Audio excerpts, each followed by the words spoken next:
Baik, di sesi satu ini kita akan membahas tentang apa itu website dan hal-hal yang perlu teman-teman tahu sebelum masuk ke sisi teknis untuk membuat sebuah website.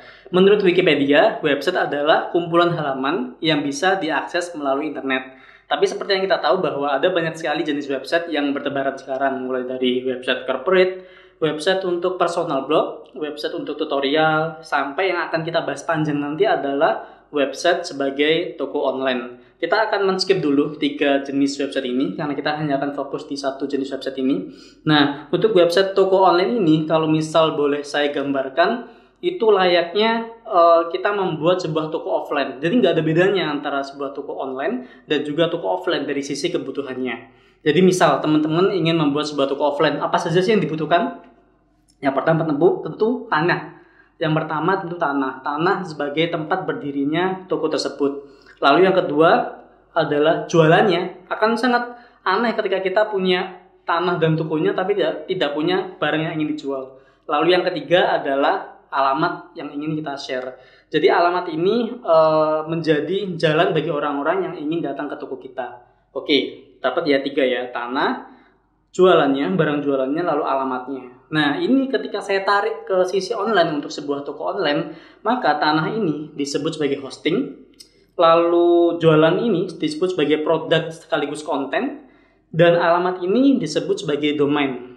Saya jelaskan satu-satu. Jadi, hosting sebagai tanahnya berfungsi untuk menyimpan foto, video, teks, dan segala macam konten yang akan kita upload ke dalam website tersebut. Ya, jadi hosting ini diwakili dengan kapasitas mulai dari giga sampai unlimited. Kalau misalnya kita membeli sebuah hosting, semakin besar sebuah hosting, maka semakin banyak konten yang bisa kita masukkan di sana. Oke, itu untuk hosting.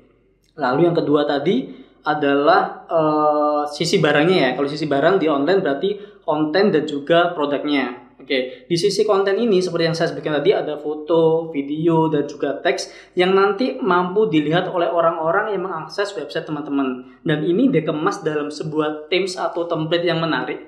Tujuannya apa template itu menarik? Agar orang itu betah berlama-lama di sana, bisa melihat semua produk yang kita jajakan di sana. Oke, itu untuk sisi konten atau produknya. Lalu yang terakhir ada yang namanya domain.